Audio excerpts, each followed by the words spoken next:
Hi there, YouTube. I'm going to do this in a little different format today. I had a question that came up from one of my cousins that has a couple of rental properties and doesn't have near as many as we have, and just simply asked me a question of what happens if you get a renter that just doesn't want to pay their rent but chooses to just go ahead and stay in the unit.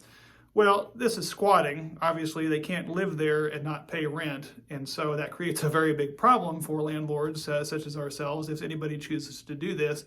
And so I had to think about that for a minute, but the big thing I came up with that we've used for many years is pretty simple, and that's usually just this carrot and stick approach, which basically gives people two options to try to change their mind on how they want to handle the situation. On one hand, you have the carrot, which is their deposit money, and on the other hand, you have a stick, which is like an eviction notice.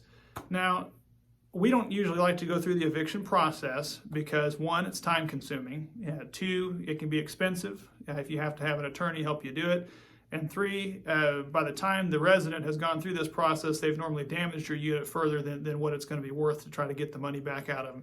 You can't, if somebody can't pay rent, typically they can't afford to pay for damages or pay for attorney's fees or pay for anything else. They're kind of just squeezing blood from a turnip, so to say. So what we have always done is instituted a simple policy of charging a fair deposit, which is usually larger than what a lot of people do when somebody moves in.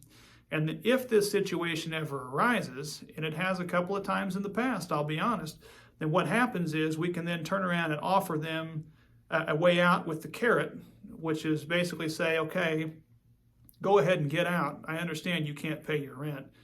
Get out now, and you can have your deposit back. And 99% of the time, those people that can't afford it, that just want out of their lease, if they can get some money back out of it, whether it's $400 or $600 back, and move on, you're going to be money ahead because you've eliminated the problem, you've got them out of there, you can get it cleaned up, and you can rent it to a legitimate person that can afford it. Now, if you get somebody that says they don't want the money, but they're going to stay anyway, well, then you have the stick. You can either go through formal eviction proceedings, which again takes some time and can be costly and cause you more damage, or you can go to an attorney and do what we have done in the past and file for what's called rent in possession.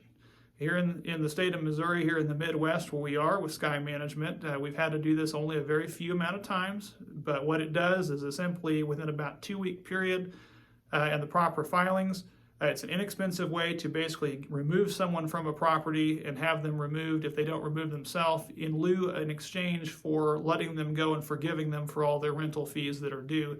So you essentially still get nothing out of it, but it pries them out of there. Normally, if they're left with these two options, again, 99% of the time, they'll take the money. That's how we would approach it. That's what I explained to them. That's all how we've done it before, and that's how we're going to continue to do it. It's worked pretty well so far. Some rental companies have gone to this administrative fee, which is something that they charge a small deposit. It's not even a deposit, it's a fee when they move in, when a resident moves in, and what that does is allows that management company to keep that money regardless of whether that person is out or not. We have not gone to that for the sheer fact that then that eliminates our carrot. And if I don't have the ability to get somebody out offering them that, I'm left with only one option, and that's the stick. And personally, I don't like having to do that. Hopefully this answers your question. If it does, feel free to like and subscribe below. We'd love to hear more questions from you, and I'll be glad to answer them. Thanks for watching.